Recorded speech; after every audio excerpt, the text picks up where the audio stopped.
Speeding. Speeding. Speeding. 5, 4, 3, 2, 1. The world is changing faster than ever.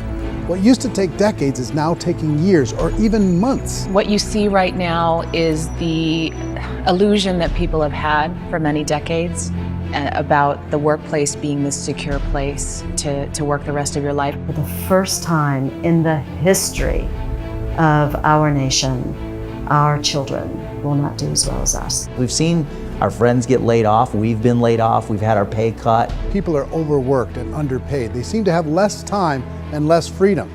They live under constant pressure. This is going to be forced.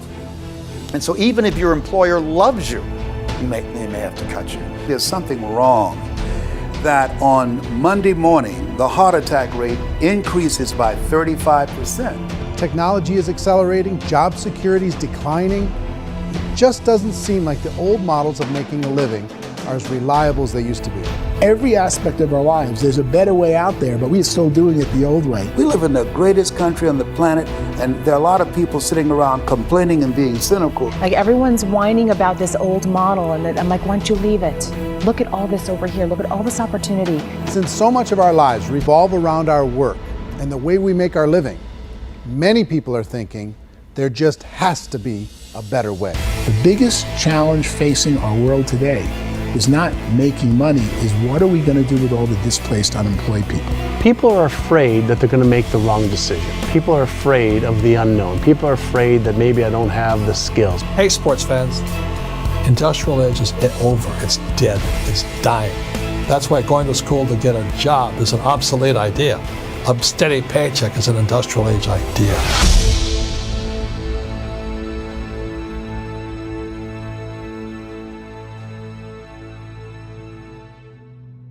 It's the search for answers that has brought us here together today.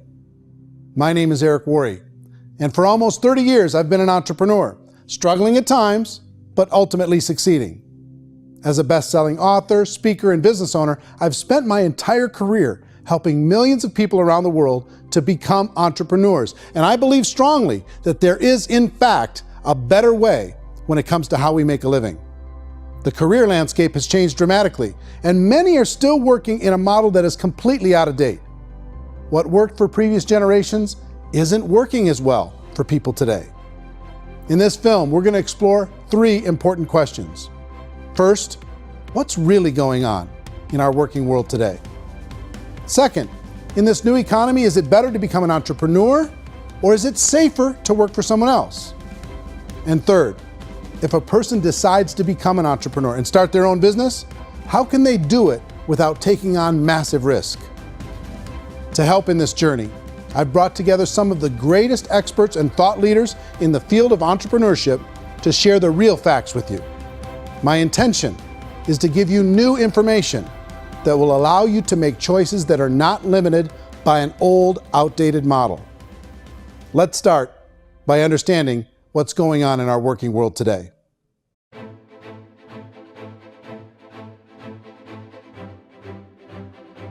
Let's look at unemployment. 30–40% of the people are honestly not working, but would be working. What our government does is if you haven't found a job in 6 months, we don't call you unemployed. We pretend you dropped out of the labor force. I've often said that unemployment, particularly structural unemployment, that's unemployment due to technological changes, is the first sign of economic growth. Think of it, 10 people live on an island. They go out every day and fish. One day, new technology shows up. A missionary brings them a net.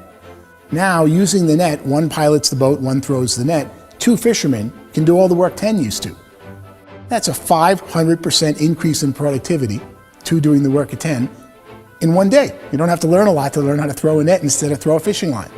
The island's got a big problem, 80% unemployment. But the island still has all the wealth of the fish because the 2 people produce as much fish as 10 did. Now, of course, looking back in history, these changes used to take thousands of years.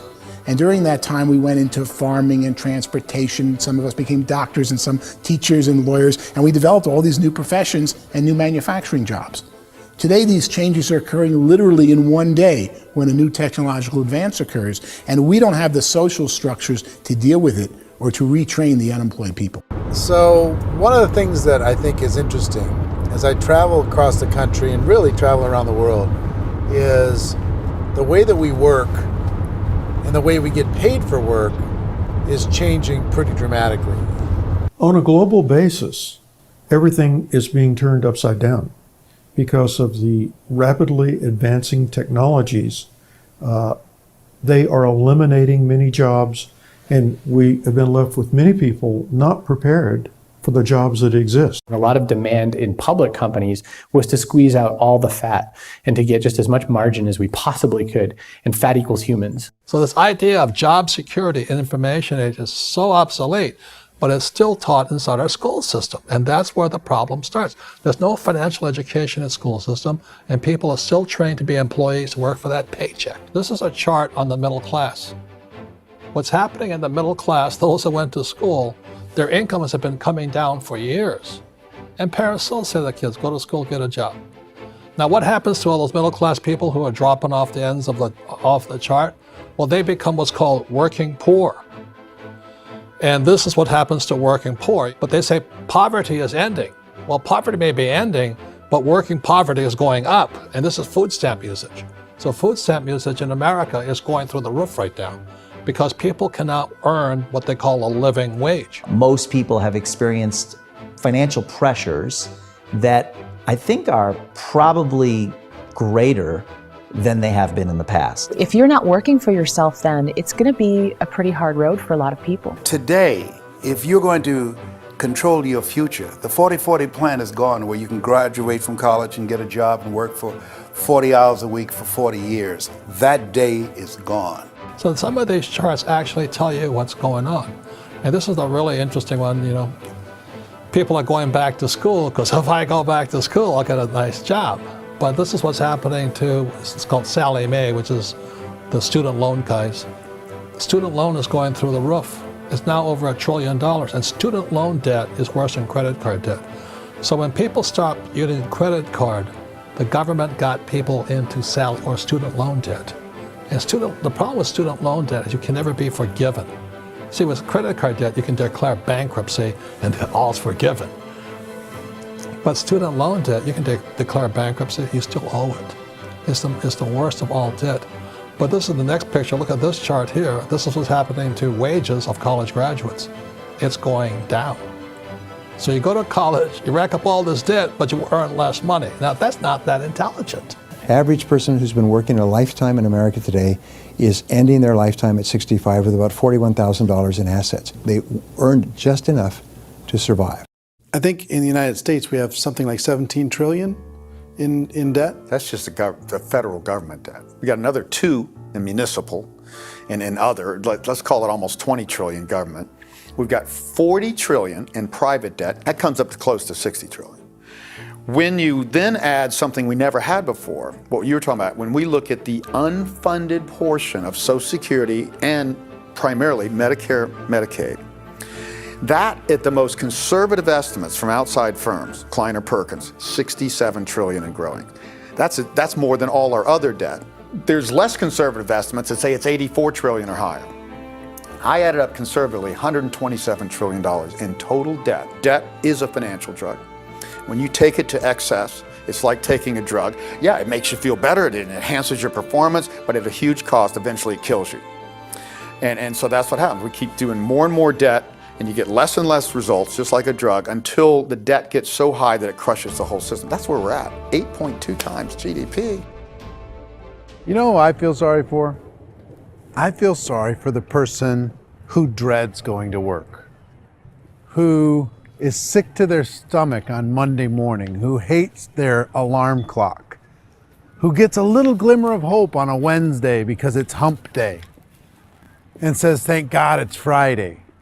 And they live for those 2 days a week where they get to be themselves and they don't have to be around people they don't like, and they don't have to play the political game in the office, and they don't have to live this half life.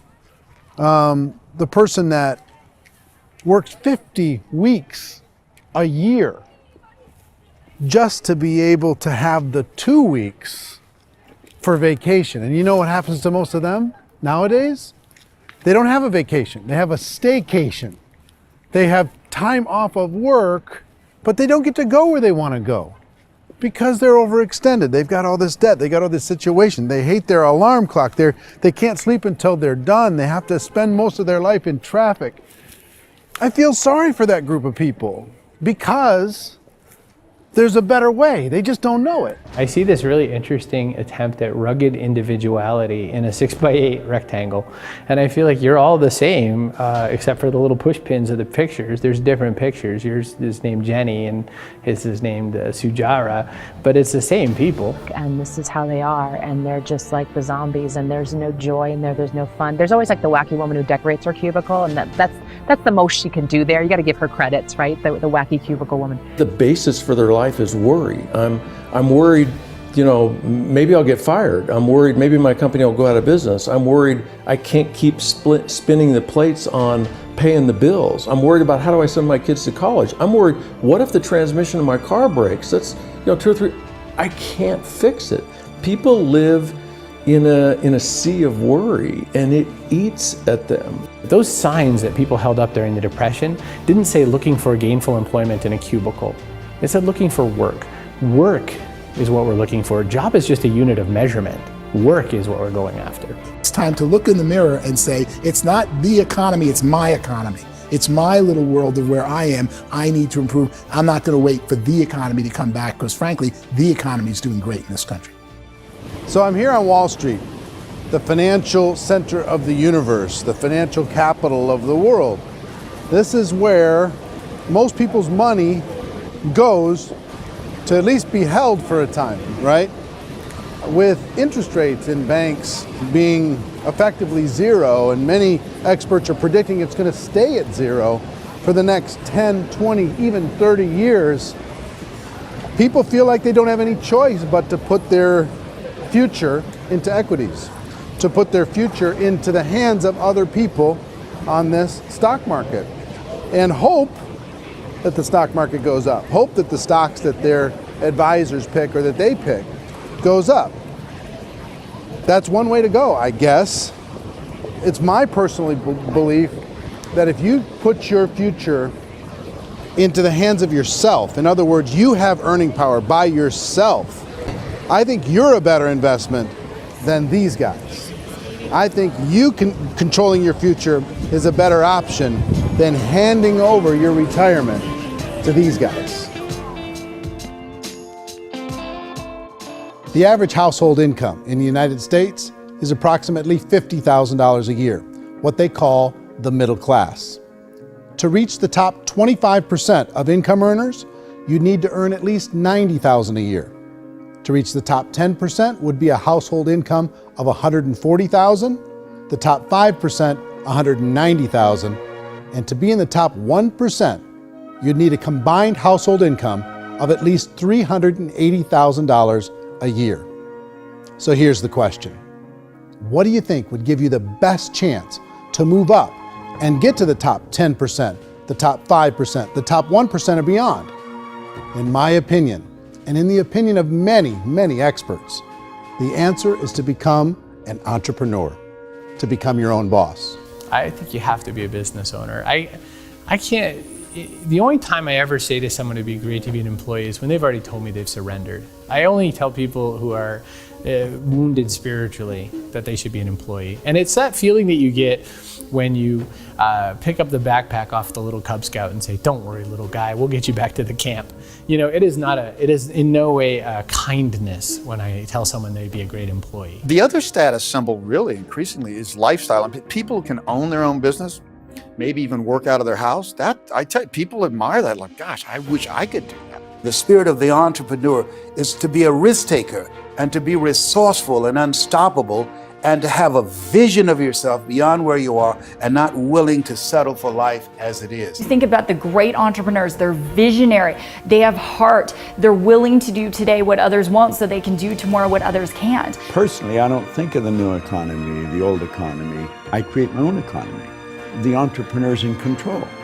I decide what the economy is going to be like. In the world of entrepreneurship, there are no limits. You can make as much as you want.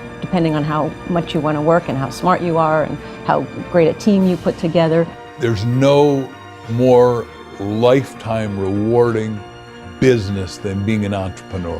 Why in America, where anyone could be anything, would people want to give up their freedom and become effectively a modern day slave, told shut up and be here every morning at 7:30, leave at 5:30, and do what I tell you? If people decide to become an entrepreneur and work for themselves, they have some traditional options, but they're riskier than you might think. Any kind of a retail business, retail build-outs is extremely expensive. Even just these small little yogurt stores where they're putting little yogurt machines and you get all the different flavors, you're spending $200,000, $300,000, $400,000 to open a yogurt shop. I would love to buy a Dunkin' Donuts, but it's $500,000 or so to start. I don't quite have that just in case money. Risk you can lose it all, and most guys do 2 or 3 times, and even big guys like Branson, because I'm such a fan of his, half his companies don't work. If you make $1 million, your problems are going to go. If you make $1 billion, your problems are really going to go. Just the opposite. You and I know when you're making $1 million, you get $1 million responsibilities. You make $1 billion, you got 1,000 times $1 million responsibilities. And most people say, I'd love to be my own boss. 70% of Americans would love to be their own boss, according to recent polls. But they don't know how to get there. Because what are you going to do? One, you could buy an existing business. If somebody's selling an existing business, you have to ask why. Usually because it's probably hard. It's probably not making as much money as they hope. 2, they could buy a franchise. A little less risk, proven system, but it's expensive to be able to do that. 3, they could start something from scratch. And that's where a lot of people feel like, I don't have the chops to do it. I don't have the money. I don't have the product idea. I don't have the expertise. I don't have whatever it's going to take to be able to get there, and I can't risk my family to do it.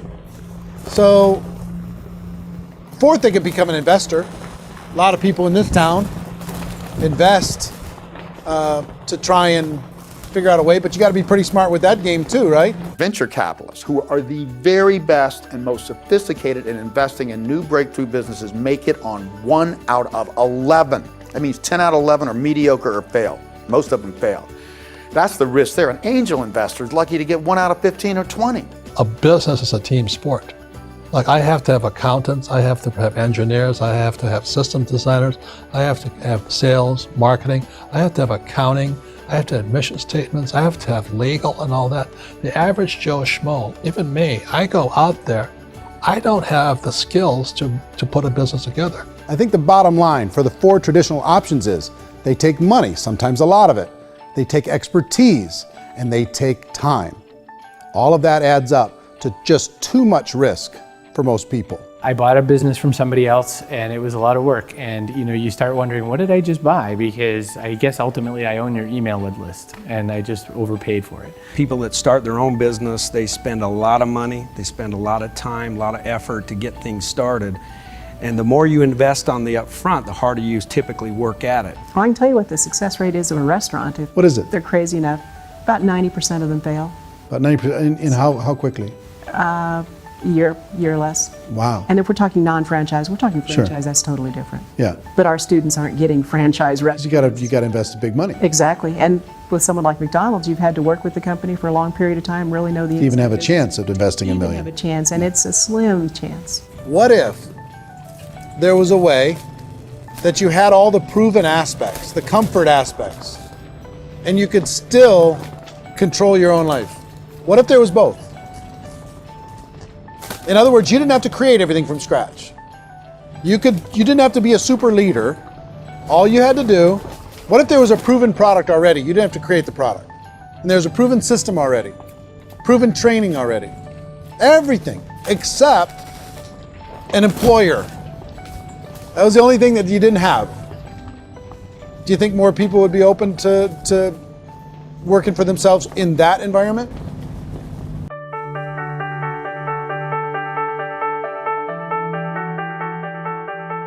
In our search for a better way to make a living, we've come to the conclusion that becoming an entrepreneur is actually safer than being an employee. And through our look at the entrepreneurial options, one particular path kept coming up from expert after expert. And I think most people will find it surprising because it's certainly a non-traditional business model. That model is for people to start their own business and become an entrepreneur through the creation of a network marketing business. Some people call it direct selling because the product is being sold directly from the manufacturer to the end consumer, cutting out the middlemen. Other people call it multi-level marketing, or MLM, because there are multiple levels of commissions paid. The most common term today is network marketing, because network marketing best describes using a large group of independent distributors, independent entrepreneurs, to move a product or service more efficiently. So my friend here, Donald Trump, and I, we always write about the network marketing industry. And the reason we support the network marketing industry is because it really is a business school for entrepreneurs. Because most people come out of school looking for a paycheck. Oh, that's terrible. I went to network marketing like that. I think if it didn't exist, we should invent it. It is that good. I think direct selling is a great way to do business today. It's very easy to get into that industry, and you can be self-employed, be in effect an entrepreneur. When we see multi-billionaires adding network marketing companies to their portfolio of companies, that would be a clue. When we see people who are very famous authors and very famous business people endorsing the industry, that would be a clue. These network marketing companies aren't $50 million companies, they're billions and billions of dollars. They lead the stock market, they're major companies. When we're going to get it? You know, and you're going to school to work for a paycheck, but if you want to be rich, be an entrepreneur, and network marketing gives you the spirit to be an entrepreneur. A traditional company will spend up to 50% of their total revenue on marketing. Network marketing companies use a different approach. Instead of having all that extensive marketing expense, they utilize a network of independent distributors to do the marketing for them. Now, why do they do this? First, because word-of-mouth advertising is so much more effective today than traditional media advertising. Second, some products need to be explained or demonstrated, and an independent salesperson can do that more effectively than an ad campaign. Third, it's completely efficient. The company only pays for the marketing of their product if a sale happens and not before. Imagine if Amazon allowed you to become an independent distributor and paid out 40% of its revenue to that distributor group. All you had to do as a distributor was recommend a product, and if a person bought it on Amazon, Amazon would take care of all the logistics, and you'd get paid for bringing the customer. Now imagine you got paid for every purchase that customer made for the rest of their lives. Well, Amazon doesn't offer this option, but network marketing companies do. 85% of all buying decisions in our society are made as a result of word of mouth or reputation. We're recommending things to each other all the time. You know, who's your dentist? Who's your doctor? Who's your lawyer? What detergent, are you using? What legal system are you using? What product are you using? We're talking to each other about the things that we love anyway. When you go into a big box retailer, you're lucky if the clerk looks you in the eye, much less gives you any detailed or accurate information about what you're purchasing. So of course, this personal information, this education coming from a friend, a neighbor, a relative, or even a stranger, but one who has experience with the product is extraordinarily valuable. As a matter of fact, network marketing can educate consumers probably better than any other form of marketing. It certainly can do better than advertising, because advertising usually has a certain hype to it, and you can only get limited information. So, network marketing trumps advertising. If you were a typical sales company and you wanted to sell $1 million a month worth of product, you might go find 100 superstar salespeople. The quota would be $10,000 a month. So network marketing as a distribution system just flips the numbers. So we use 10,000 happy, raving fans of a particular product, and we don't concern ourselves so much with how much product each one of them individually sells. If they sell just $100 or $200 a month, and there's 10,000 of them, you're selling $1 million to $2 million a month worth of product. And that's the best way I can explain how network marketing works. This is the marketing arm of the company. There's not money being wasted on bricks and mortar. There's not money being wasted on inventory that's sitting stagnant somewhere. There's not of employees standing around that don't have customers. These are people that are going to connect with customers. These companies allow people to become independent distributors for extremely low cost and with no minimum time or sales quota. Essentially, they own their own business and can provide as much or as little sales as they choose.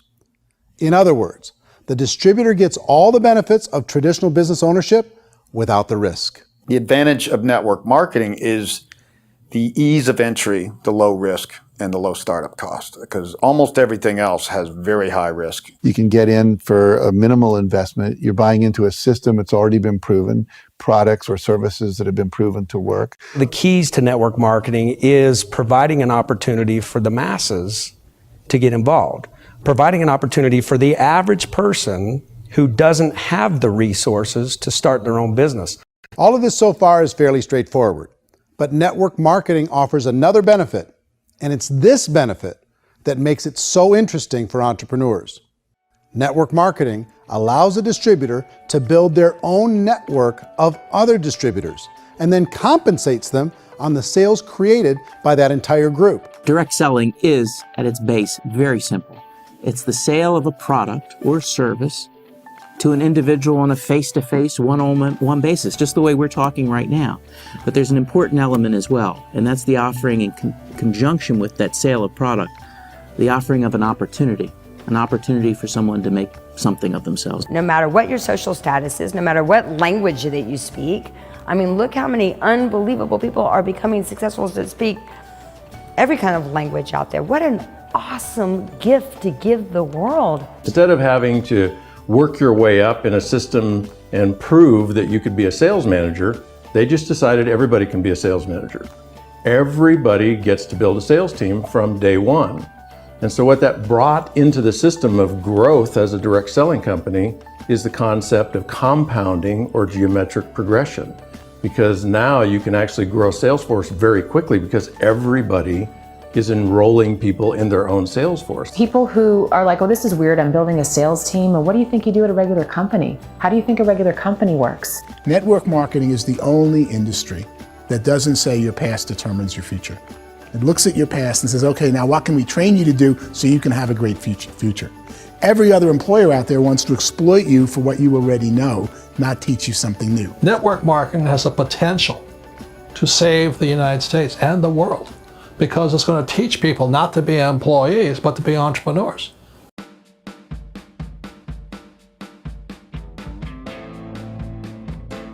According to the Direct Selling Association, if you add up all the network marketing companies around the world, they combine to do over $178 billion a year in retail sales. To give you an idea of how big that really is, the NFL, the National Football League, does approximately $9 billion a year. The music industry does a little more than $16 billion a year, and the movie industry does about $80 billion a year. Using a conservative average, network marketing companies pay their distributors about 40% of that $178 billion in the form of commissions, which adds up to more than $71 billion a year. That's almost $6 billion a month. It's almost $200 million in commissions every single day. So it's certainly working, and people are making serious money in network marketing. With the growth of the direct selling industry over the last 10, 15, 20 years, we've seen a broader understanding of the channel. We have seen more and more people getting involved in the business, so our penetration in the marketplace has increased, and thus the understanding in the marketplace of who we are has increased. And we've seen non-direct selling companies look at the direct selling model and say, something's going on there. People are making money, companies are being profitable, individuals are being motivated, product is being delivered to market. Maybe we should explore this. Some people think only the people at the top make money. Well, let's take a look at that as well. In the network marketing profession, there are roughly 500 people in the world who earn over $1 million a year. If you round that number up to $2 million a year, that adds up to about $1 billion a year. That takes the $71 billion paid out each year down to $70 billion. So where does the rest of the money go? The vast majority goes to part-time people making anywhere from a few $100s a month to many thousands of dollars a month. It goes to people who choose to make it a full-time career move and earning even more than that. Every day, people are using the money they earn through network marketing to pay off debt, have more fun, and improve the quality of their lives. Everyone I know in network marketing has been doing that since the 50s.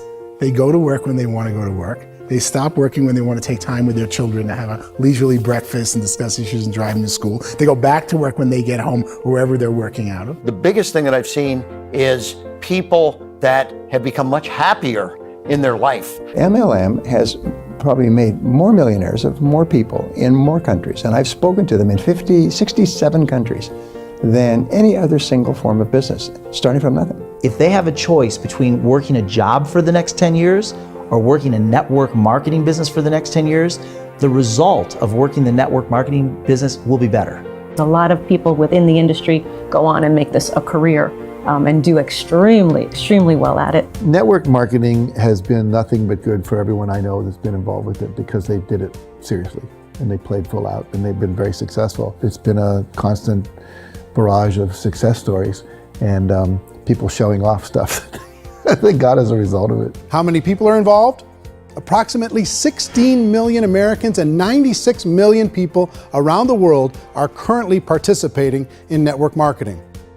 And in a recent poll, 82% of those people report a good, very good, or excellent experience with network marketing. So people are happy.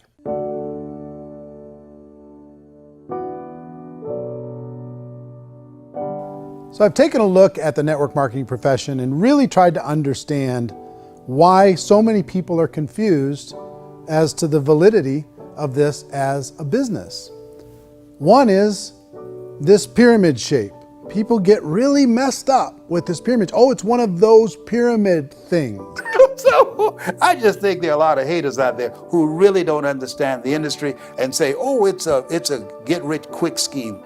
It's a pyramid. Well, corporate America is a pyramid scheme. You know what I mean? It goes like this. You have thousands of MBAs, let's say working for Ford or General Motors or Coca-Cola. If all these MBAs are all trying to get to here, that's a pyramid. Only one guy's going to make it. Every 10 years, one's going to make it. Whereas you look at network marketing, it's like this. So you're here, and your job is to develop other CEOs coming up behind you. So it's an inverse pyramid. In network marketing, it's a very simple concept. If you sell product, you get paid. It is paid based on production. There is no first mover's advantage.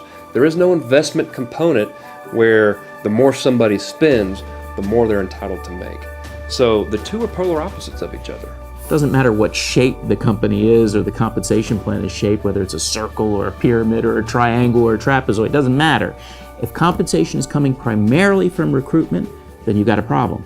On the other hand, if an operation is basing their compensation to participants on the basis of sales, even when those sales are generated by people you've recruited, well, then you're a perfectly legitimate enterprise. That's the legal test, it's the practical test. Another issue that's been true in the past that is no longer true now is people used to be in network marketing loaded up with products that they couldn't sell, and they ended up a loser. They ended up with a bunch of product in their garage, they ended up with a bunch of products sitting in their kitchen shelves or whatever, and they thought they could sell it, and then they weren't willing to or able to sell it, and they ended up with a bunch of stuff, and they were bitter about it. There was this thing called front loading where you had to buy if you bought $25,000 worth of product, you got better commissions and all this.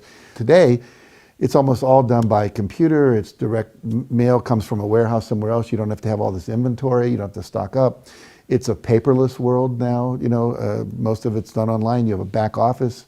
It really works. And the technology has changed everything. Third issue is people start talking about 99% of people in network marketing don't make any money. Well, we've talked about that over the course of this journey together. Almost $200 million a day is being paid out to network marketing distributors around the world. The naysayers, the people who say that it doesn't work, are usually the ones who just don't know how to make it work for themselves. And so they're giving you an opinion, and I tell people, don't confuse people's opinions with expertise, because opinions are free.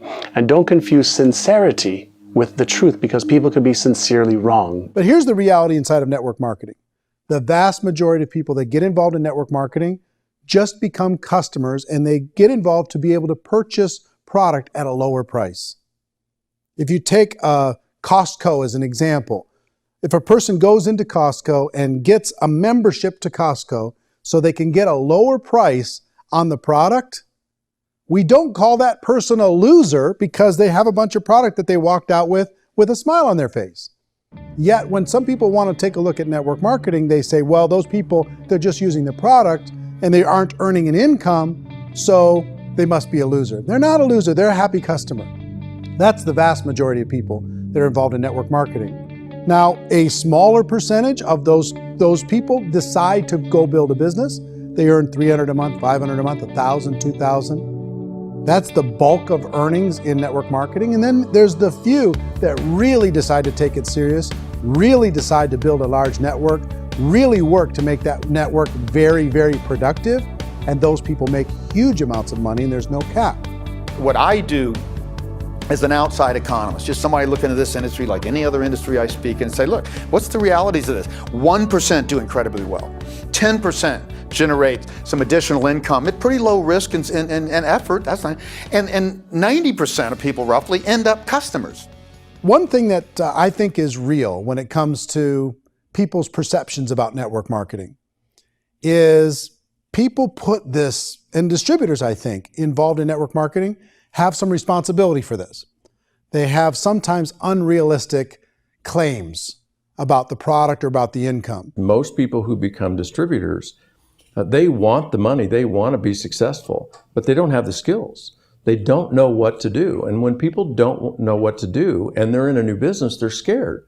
And when they're scared, they panic and desperation kind of sets in. So they think everyone they talk to has to get in.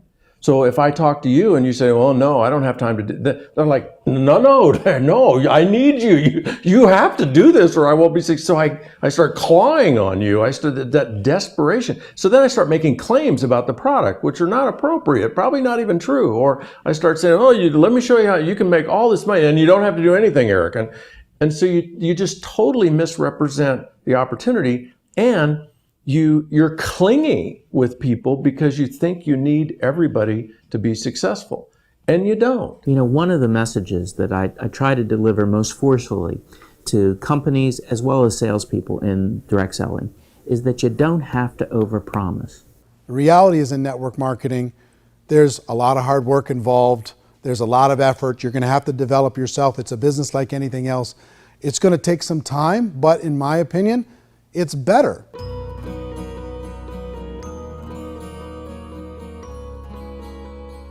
It's light years better for people starting today than it was even 5 years ago. I think it's more widely accepted now, and people understand it is a business. It is being an entrepreneur. It is being a business owner. Our belief system is based upon our evaluation of something. And frequently, if we reevaluate a situation, our belief about that situation will change. The industry has changed and it's grown up. It's totally transformed. You've got young people today that have grown up with social media, and they understand networks. They understand how people are connected through technology, and they understand how money flows through those networks.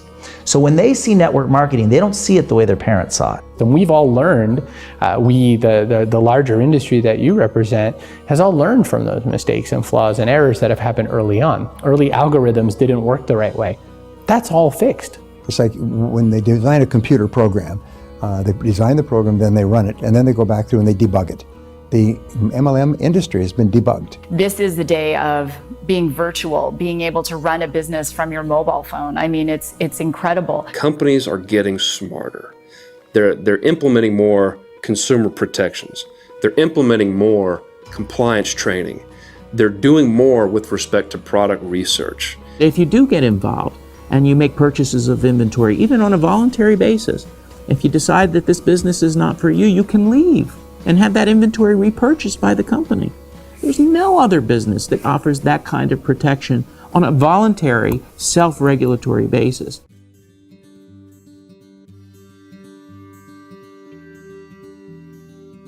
If you decide to look further into a network marketing business in order to generate more cash flow for your family, I would recommend reviewing the following 4 elements. First is the product or service. And on the product or service, I would ask 5 important questions. 1, do you like it? Is it something you would feel comfortable sharing with others? 2, is there a recognized need in the marketplace? It's hard to create a need if one isn't naturally there. 3rd, does the product meet that need? Does it solve a legitimate problem for consumers? And 4th, Is it priced to sell? Can it compete in the marketplace? And fifth, is it priced for profit? Is there enough margin for the company and the distributor to be able to generate income for the long term? If you can answer the questions on the product to your satisfaction, the next element to consider is the company itself. Is it well run? Do you believe in the founders or the management team? Do you feel they have what it takes to go all the way? See, it doesn't matter how good the product is if the management can't take care of the company. Good management can change with the times. They can handle adversity. They can make good decisions. Make sure you choose a company that can serve you for a long time. The third element to consider is the compensation plan. And with that, there are 3 important things to look at. First, a brand new person needs to be able to generate some money fairly quickly. It may be an obvious reason, but you can probably imagine the ripple effect of a distributor getting involved and having even a small victory fast. That can only help with the overall success of the organization. Second, a person should be able to develop a moderate part-time income in a reasonable period of time. As they develop their network and as their sales grow, they should be able to enjoy more benefits. And third, for the people who are really serious, for those who decide to really go pro in the network marketing profession, there should be the possibility to make a serious full-time income if they work hard and are committed to developing their skills. If you're comfortable with the product, the company, and the compensation plan, the last thing you should look at is the support that will be made available to you. Does the company have a website? Does it have a solid online reporting tool? Do they have comprehensive training available? Do they host events to help you build your business? If you decide to do this, what kind of a support system can you plug into? Choosing a network marketing company is a personal decision. But evaluating the 4 elements of product, company, compensation plan, and support is a great place to start. Is the company promising that you're going to get rich quick or that you can make a lot of money without a lot of effort? That's a red flag. Is there a product that you really believe in that you think can be sold? Or are you being told by salespeople or the person who's trying to recruit you or by the company itself that don't worry about the product, all you have to do is recruit other people into the business? Red flag, warning sign. If you're hearing that, take a second or even a third look. Get to know the customers, the products, the business, have some success, and see where the opportunities might take you to move up in the organization. You want to find out how concerned are they about my education, my training, and my development? Is there a space for me to grow? Most important question. Learn everything that you can about the product. Make sure it's something that you believe in, and learn everything you can about the industry and work that system. You have to be very passionate about whatever that company is doing. I would get involved. You can always test drive anything, the product, the service, the community, and then lean into it a bit. If it feels good, then lean into it a lot. Behind me is the Lincoln Memorial. And this is a place where Martin Luther King Jr. had his famous "I Have a Dream" speech. And at that speech, he talked about his dream for equality for everyone around the world, and that's a noble dream. But I think more people need to remember what it was like when they were kids and the dream was still alive in them. Before it got beaten out of them by reality, by this paycheck, by these responsibilities, and by having to live for this job to pay the bills. I think people need to remember that, go back to that. Once they know that there's a better way, I think their future is going to be much brighter. They can live a better life.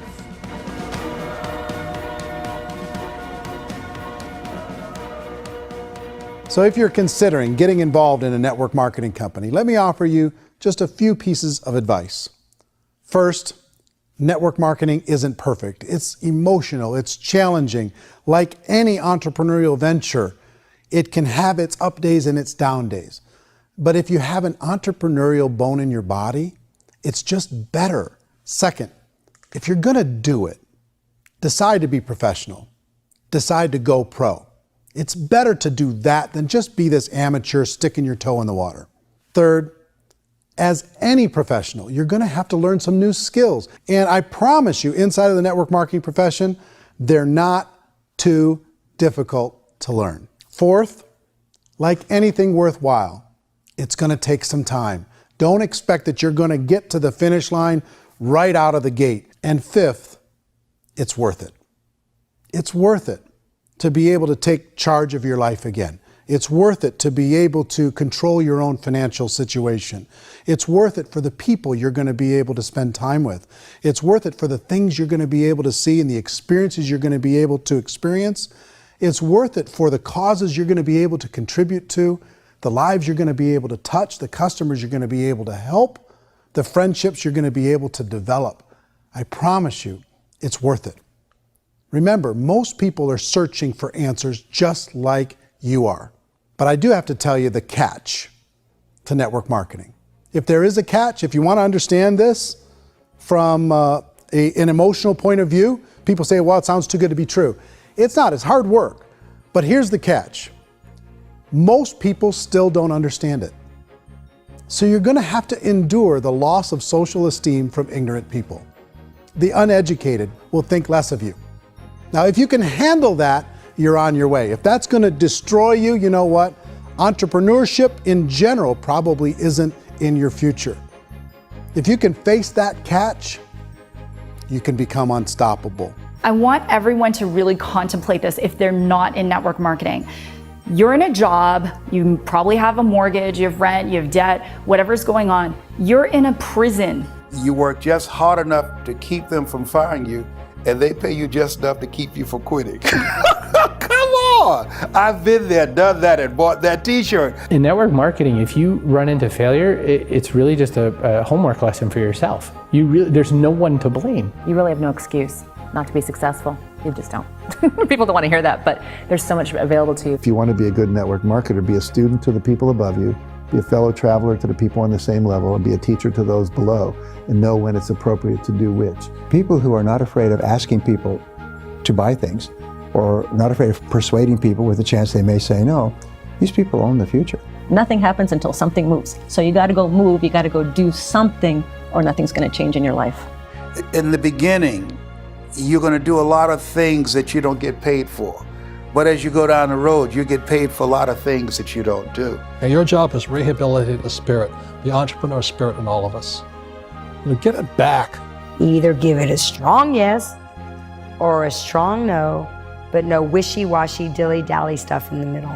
There's dreams and there are nightmares, but I believe that the biggest nightmare of all is when you don't pursue your dream. You're going to see some monumental growth in this profession. It's an exciting, exciting time to be involved with the network marketing profession. The next 10 years, I see just exponential growth. When that tipping point comes, it's not a matter of asking somebody, have you ever heard about network marketing? You're really asking them, which company are you building your wealth in? We are here to fix the world, to improve relationships with other people, to improve other lives.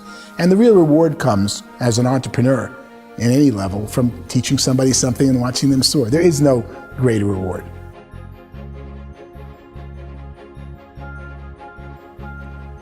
Life's too short to spend it living someone else's dream instead of your own.